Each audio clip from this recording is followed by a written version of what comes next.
And we are finally live with Catriona Gray. Hey guys! And hi Nicole, thank you so much for having me. Oh, she resumed to her mabait self. Oh my god. No, I swear, I was so surprised because, oh my gosh, she's so weird and wacky. Like me! No. Anyway, Kat, everyone wants to know, how was the whole Miss World experience? Was it everything you thought it would be? Actually, I didn't really have an idea what it would be like because, of course, it was my first taste of international pageantry, other than being like an outside perspective, just watching it like through a computer screen or on TV. So actually being there and meeting all the girls, that was one of my favorite aspects because, well, one from my roommate, Miss Ireland, we got on so well. And just the girls, it was so interesting to learn about their cultures and to see, like, to be all in one place with so many different girls from different countries. When have I ever experienced that? Never. So it was really great like that. What was the most surprising advocacy that you discovered, like talking to all the girls? Because as we all know, Miss World is more focused on beauty with a purpose. So mine was like Miss South Sudan. Hi, Teresa. So which candidate had the most unique advocacy for you besides yours? Well, actually, I've only seen the 20-ish that were shown to us during the competition because we were able to see kind of a snapshot into some of the girls' advocacies just to get a sense of the different advocacies being held around the world. One that was very poignant was from Miss Tanzania. It wasn't necessarily like your usual Beauty with a Purpose project. It was more like a film where she acted out a girl who was kind of got forced into marriage and had to undergo genital mutilation, which is practiced in African countries still. I need to drink some tea I first. know. And watching it was so shocking because it was so graphic. And when we were watching it, it was kind of, that stands out to me now because it was just such a shocking footage to have to sit through. But it was really interesting, but to shed light on that issue because it is still happening. And it doesn't like get all the media coverage that it deserves, right? Yeah, and it's very uncomfortable to watch. So, maybe that's why. But you know, these issues are still underground. You know, kept underground. So that was very interesting. So I'm guessing that your best friend is Miss Ireland. Why? Well, we got along so well. But as soon as we met each other in the room, we just clicked, and I was really glad to get put with her because I was wondering who's going to be my roommate because in Miss World we don't know. We're not told. Even when we get given our key, we're not told. So you're with Miss. You know, we just go to our room, and when I went, there were 3 luggages there and no girl, and I was like, okay, and I'm just kind of like peeking at all her stuff, trying to see a flag or something, and there was nothing, so I was just sitting in the room just waiting for her to come in because I don't know who this is. And then when she burst through the door, we got along just instantly. Through the door. She did. She was just like, oh my gosh, you're my roommate. Oh, that was wonderful. so fun. You know, it's one of the best things about pageants is having a really, really, really, really awesome roommate. It's definitely a highlight because we did spend so much time in our rooms that if you have someone that you get along with and can be good friends with, it makes all the difference in the world. Well, Catriona, this time we want our Manila Bulletin viewers to get to know you a little bit more because Catriona's a slasher. She's a that sounds so. She's a slasher. She's not an action star, guys. Okay. I'm not a murderer either. Thank you for clearing that up. So, anyway, Catriona's a host, a singer, a model, an actress. No, a model. Well, she's a lot of things, and you also do sketches, right? I've seen your sketches before. She's a very artsy person. Yes, I am. So what do you do on a lazy Sunday? I love to read. I just got a Kindle for the first time, and I never thought I'd cross over to a digital e-reader because I love the smell and just the thing of books. I don't know. I just love going into a bookstore and hoarding books. But I got a Kindle just for when I'm traveling, that it's easy to lug around, and my handbag won't weigh like a whole 600 kilograms. So usually lazy Sunday consists of tea, like now. A lot of books. I listen to music all the time. I hate a quiet house. So I always have music on in the background. What is your happy song? Like the song that makes you I don't know. I never, like, even if you ask me my favorite song, I don't have a favorite song. I listen to different music all the time. So I don't know. Nothing really comes on the top of my head. I have a feeling that the viewers now are like, sample Catriona, we want to hear you sing again. Will there be an upcoming album for Catriona Gray? Why not? It's one of my things on my bucket list. I actually really want to get into songwriting. Yeah. And I play the guitar at the moment, and it's always been my dream to like write a song and be able to perform and play live. Yeah. So yeah. At the Sydney Opera House. No. Why not? Yeah. But through my advocacy, I was actually able to hold benefit concerts. So being able to utilize music in that way to give back is just like an amazing feeling. So I'll definitely try and do more of that. And this that year. is one thing that you immediately jumped into right after your competition, right? Can you tell us about that? Like, how did that suddenly happen? It's like a pop-up concert. So I was in Canada because I have family there in Burlington. Hi, if you're watching. And my family is very well connected with the Filipino community there, and I was just there for a holiday, just to relax after the pageant craziness. and eat a lot. And eat She and did. sleep and, you know, just have time with my family. Because, you know, pageants are so public, and it's also very, as I'm sure you've experienced, they're kind of draining, aren't they? Well, I have a bit of an experience, Catriona. Yes. And, you know, having to look a certain way every day and, you know, put effort. So it was just nice to kind of step back from that and step back from the public eye for a little bit.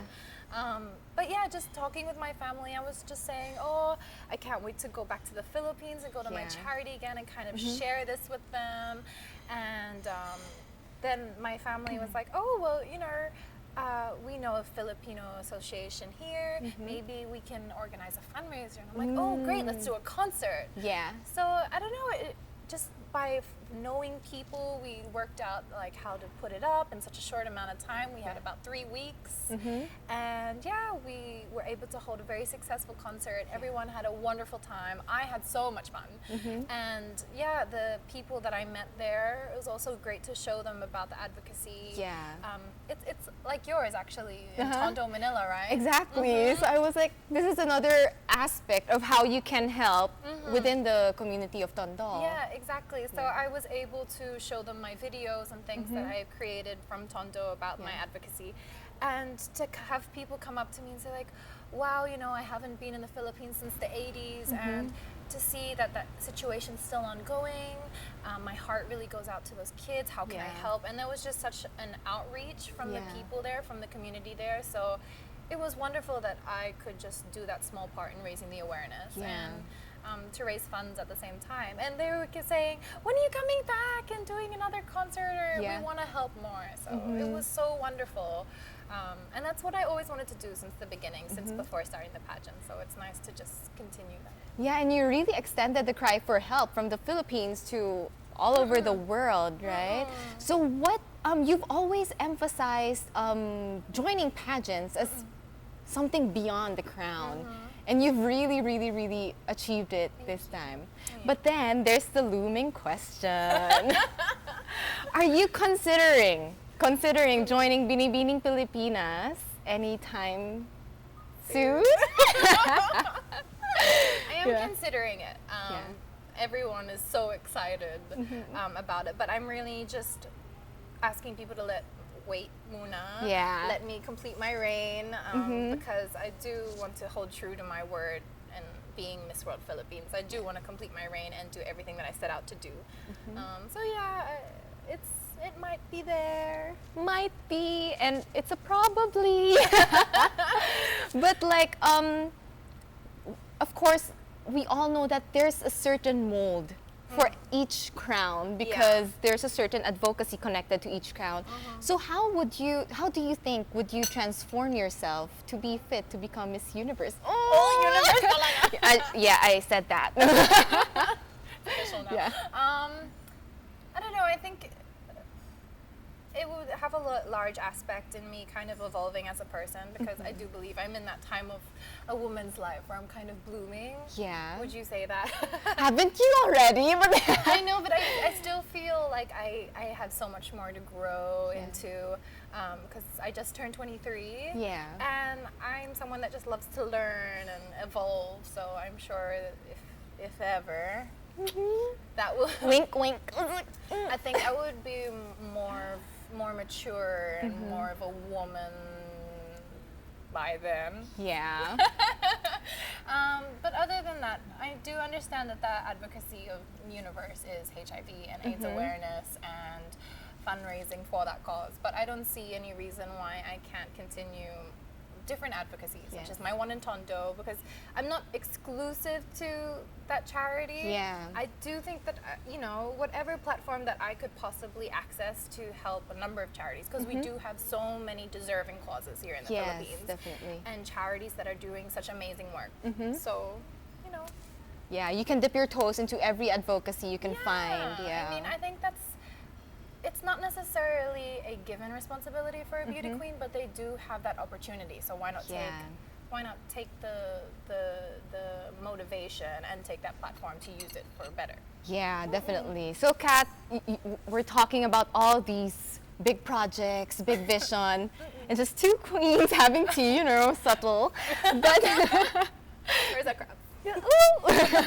But do you notice the evolution of the expectations of the people from a queen nowadays? How they ask politically polarizing questions on stage now, when we can't even talk about politics on the dinner table. Yeah. But now we're given the power to speak our minds and hopefully change the course of the world. Yeah. So what do you think about this new challenge for the queens, and a message to the future queens or the aspiring queens to how would they develop themselves towards this new mold of a woman? Well, I actually welcome that these days it's being expected of us to really not only know and represent our countries well, but also the views of our countrymen, and be able to express our own opinions without, contradicting that of our country. And it's such a precarious position for us because we are an individual, but we're also representing such a larger body of people.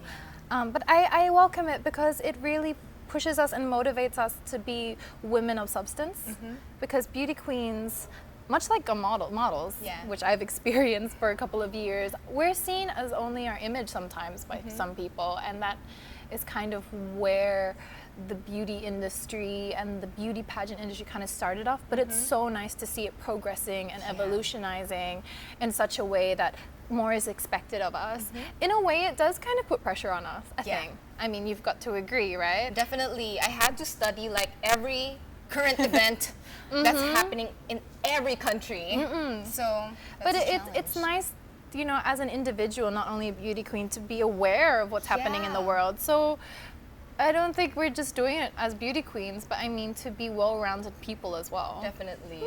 Sometimes kasi you need to do it on purpose, I want to be someone who knows what's going on in the world and actually have an opinion about it. Exactly. So you have to be okay, what do? I read the news and then post a status. But I think that the new generation we should show the new generation that we need to be aware of what's happening so that we can talk about it, because it's such an integral thing that young people should be able to talk about their opinions and not be so, oh no, don't talk about that in front of me, or I'm so offended by your opinion. We should be at a talking table. Yeah, and at the same time be open to the opinions of others as well. A healthy dialogue, not a closed and I'm right, you're wrong. I completely agree. Right? So I think, if we can do anything as beauty queens, we can show people that being aware of current situations should kind of, everyone should be doing that. Definitely. And they should be, look, same with politics.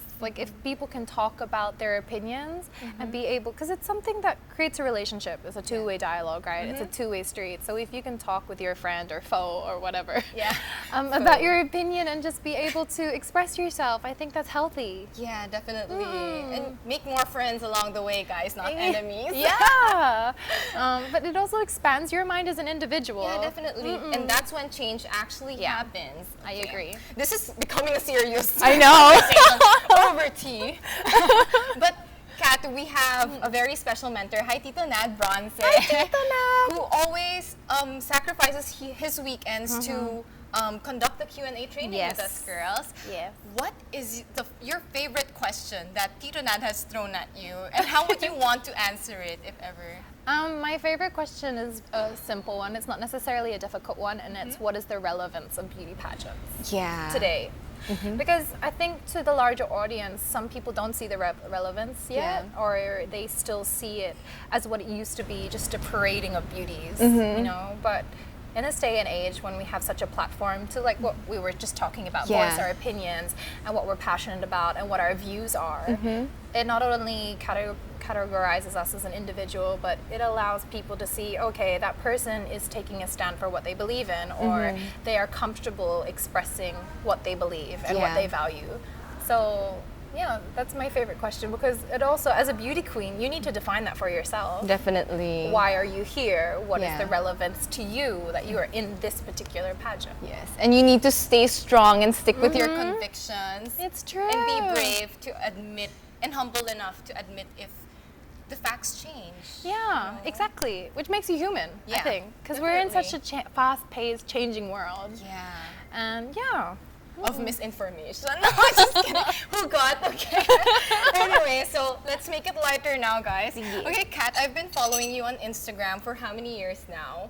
And then I haven't seen you with a boyfriend in the past years, and then suddenly Clint Bondad walks us in the picture, and you're such a good-looking couple. Boy, So thank you. what makes an amazing woman like you give up her place in the market, you know, and be like, because it takes someone really, really awesome. I always say this. It takes someone really awesome for a queen to like be relieved of her singledom. Singledom, I love it. Well, I wouldn't say he waltzed into my life particularly lately, because we are 4.5 years together right now. It's a really long time. And now I like you more. I'm shipping you now because, you know, I don't like the couple, too much couple pictures on social media. Yeah, I don't share a lot. I'm a quite private person, actually. But social media for me is a little bit like a job. Yeah.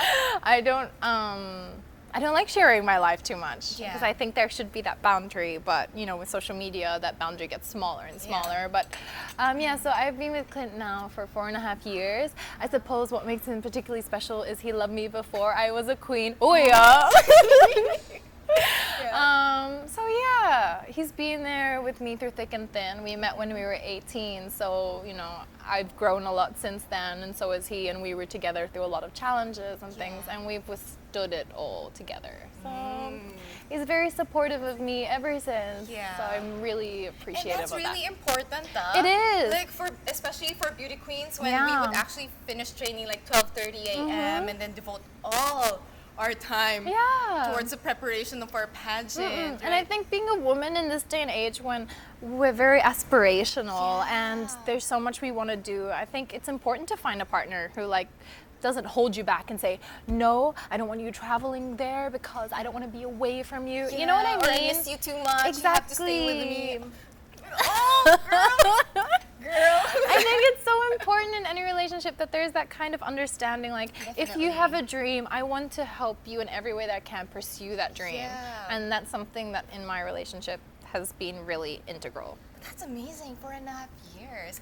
I'm such a grandma when it comes to dating, because I don't know how to date. Oh, really? No. I can't imagine that. Like, I don't, flirting and reading signals and things like that. I am completely oblivious. I swear. Like in the beginning with me and Clint, he's like, he opened up to me later on, but he's like, I got so confused because I gave you the signal and then you didn't respond, and I was like, what was the signal, man? I don't know what you're talking about. But. Hi. Yeah, and I think also when you're like us, we're in such a public kind of image. I think it's hard for us. Do you have a boyfriend? I do. Oh. It's hard. But like Yeah. it's hard because we're in such a public image that sometimes people perceive us to be a certain way, like Yeah. how they see us in interviews or they see us in pictures or social media. So it was nice to find my partner before I Yeah. became a public figure. Same. Yes. yes. All the feels. But what advice can you share to the young ladies out there on finding love? Like, what qualities should we look for in an amazing, amazing man? Tonight on Love Talk with Yes. Nicole and Kat. Well, I think that love or a partner comes when you're not looking for it. Yeah. Yes. Do you know what? I mean, people are doing like this around the room. I don't know. I feel like it's like that saying in life that things happen when you least expect it, and I think that's so true when it comes to finding a potential partner or finding love, because love is something that just kind of happens. It's not. I feel like it's not planned, because if it's a good thing, I don't think it should be planned. Yeah. But ladies, just keep an open mind to try and get to know the potential beau. Yeah. I think quality time really speaks volumes. Talking and getting to know each other, because in a relationship, that's really what holds you guys together. Yes. So Yeah, I realized that, I'm ready to jump into this relationship with my current boyfriend. Because at like 2 a.m. we were talking about politics and law, and I was having fun. So I was like, yeah, this is the real thing. the real thing. Real thing.